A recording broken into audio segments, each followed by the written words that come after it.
Hey guys, Moddish under a slightly different username here, and welcome to my review of MyTanks. Damn, that sounded so wrong. Nevertheless, I promise this review will come, and goddamn, this game just keeps getting better. At first it was the gameplay, then the community, then events, celebrations and discounts, and now they're hosting a tournament with 5 grand worth of rubles on the line, which is almost 69 USD. Seriously, the more and more I think, look, play this game, the more I enjoy it. This might just be the best version of Tanky Online to date, despite the low player count. Alright, enough rambling, let's start going a bit more in depth. So let's start with the bad. Oh, and don't worry, this will be very short. Probably the main issue is the lack of things to do for newbies. And to prove my point, I will make a new account right now. So I'm here with some live commentary, just gonna make a new account real quick to show you what kind of issues there are with being a new player here. So yeah, I'm just gonna make a really nice username. Alright, so I made my totally not sus account. Alright, and here we are in the game now. We immediately get an XP booster. The text is slightly broken, so let's see, I've joined here. Now, I'm surprised there are this many players on to begin with, because it's like past 11 here? And we still have players playing the new map. Okay, so first of all, usually there aren't this many players online, but this might just be because of the fact that the game is actually growing, but I'm not interested to play. What I'm interested in is how many options the new players get. So looking at the battle list, we have 2 battles. And this one probably shouldn't have recruit in it, since look at all the other ranks. So pretty much, if you're a new player, you only really get to play here. But even if there aren't any people online, there is a server bot which allows you to grind kills off.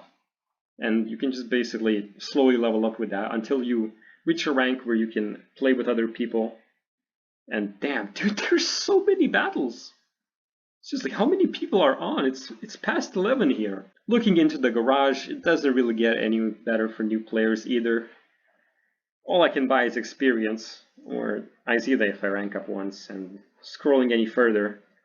There's Hornet. Oh, and also there's discounts now, so that's why the prices look kind of weird.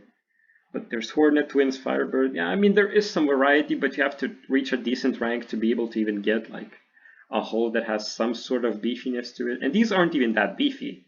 The one weird oddity about this game is that Hunter is considered kind of a light hull. It's slightly more bulkier than Hornet, but not by much, which is weird, but I'll take it. So yeah, that's pretty much everything you need to know. The early game will be kind of boring, but after you get out of it, you unlock a lot of options. The gameplay becomes a lot more fun with a lot more opponents to face. Another issue some players may encounter is the game being detected as a virus. Personally, I didn't have this problem while downloading the game, and almost 2 weeks in of playing, nothing shady besides AVG having a seizure has happened. And well, for that, I really don't believe this is a virus.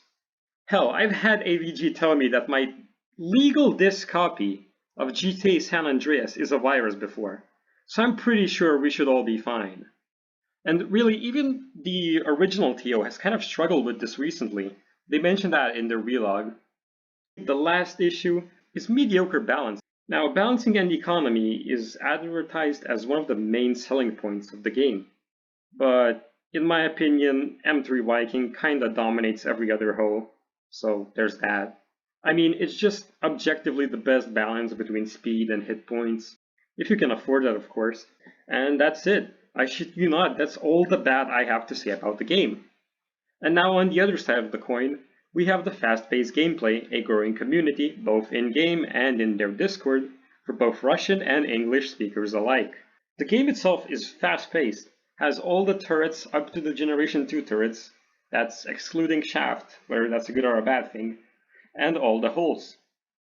They also have all the original paints and even one new special paint for the most dedicated of players. Every week or so, new community-made maps get accepted into the game, sometimes with double fund for the first few days. But those aren't the only events. The usual tanky celebrations with increased golds, more funds, and discounts still exist, as well as other events, such as their version of God Mode On, aka Hulk, the before-mentioned XPBP tournament, and hell, I've even had an admin drop golds in my very first battle. without even asking. And yes, I'm 100% sure it was an admin, since golds are always predictable at around 700 battle fund. You're welcome for that one. Hell, even today, while editing this video, I was in a battle, and there was an admin. He joined the play with us, and hell, he even dropped some golds, and here's how that went.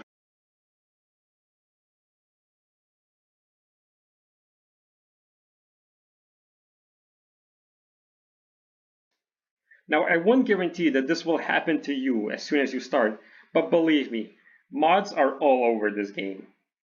And that is why I think this is the most wholesome tanky game out there, not to mention the old tank designs mixed with 2020 graphic options. However, if you don't enjoy the old tanks, there are easy ways to change that.